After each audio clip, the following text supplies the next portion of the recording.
આશા છે। હું ધોરણ 8 માં અભ્યાસ કરું છું।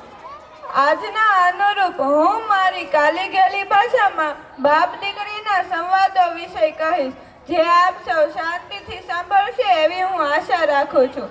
એ તમન્ના છે મારી ચાંદ બની ચમકવાની, એક આરજુ છે મારી ગગનમાં વિહરવાની, એ સ્વપ્ન છે મારું સૂરજની કિરણ બનવાનું, એક ઉમંગ છે મારો આદર્શ દીકરી બનવાનું। દીકરી નાની હોય કે મોટી હોય, કેજીમાં ભણતી હોય કે કોલેજમાં, કુંવારી હોય કે કન્યા, પરંતુ મિત્રો દીકરી સદાય દીકરી જ રહે છે।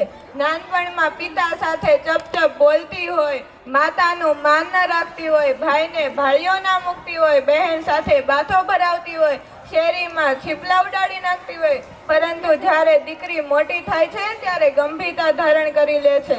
લગ્ન વખતે પીઠી ચોળાતી સહેલીઓ સાથે મલકાતી હોય છે। જ્યારે તેને ખબર પડે છે કે મારી જાના ગામમાંથી શેરીમાં આવી છે, ત્યારે તેને વિચાર થાય છે કે મારે આ વાહલનો દરિયો છોડીને પારકાને પોતાના કરવાના છે। પિયરના તમામ સંભરણના હૃદયના ખૂણે ધરબી દે છે। સાસરિયાવાળા કે ગામવાળા પૂછે છે, વહુ કરિયાવરમાં શું શું લાવ્યા? કન્યાની લાગણીનો અહીંયા કોઈ વિચાર કરતું નથી। હકીકત સાસરિયામાંથી આવતી દીકરી બાપના ઘરેથી શું શું લાવે? એના કરતા બધું જ મૂકીને આવી છે। મા બાપ, ઘર, સમાજ, આ બધું જ મૂકીને આવી છે। હકીકત નવા વહુનું સાસરિયામાં આવું તે નવા બાળકનો જન્મ દેવા જેવો છે। અત્યાર સુધી બાપના ઘરે હતી, કઈ ચિંતા નથી, હવે નવા ઘરમાં ચાલતા શીખવું પડશે। સાસુ સસરા કે ઘરના સભ્યો આમ ખ્યાલ કરે તો દીકરીના જીવનમાં થતા પિતાની ત્રીજી અશ્રુપીની આંખ જોવા મળે છે, તે તેના દિલમાં છુપાયેલી હોય છે।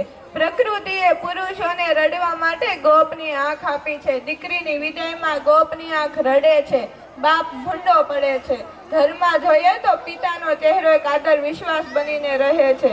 પપ્પા બોલ્યા કે સમજ્યા પહેલા જ દીકરીના હોઠમાંથી શબ્દ સરી પડે છે, હા પપ્પા, આવી પપ્પા, એનું નામ જ દીકરી।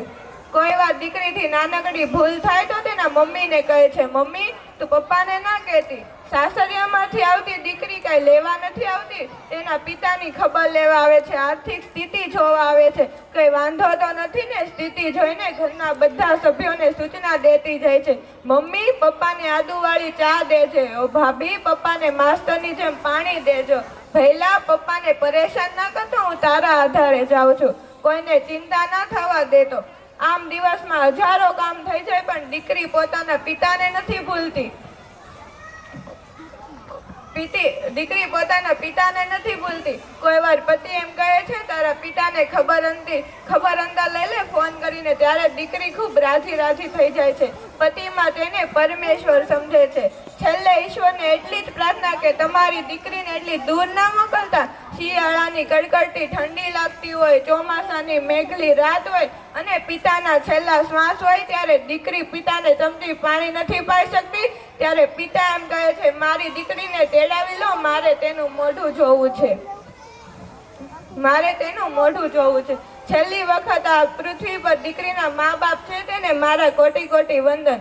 આ અનમોલ રતન છે દીકરી। गगन की शोभा सितारों से होती है, गगन की शोभा सितारों से होती है, नदी की शोभा किनारों से होती है, नदी की शोभा किनारों से होती है, घर की शोभा बेटी से होती है, घर की शोभा बेटी से होती है। अस्तु।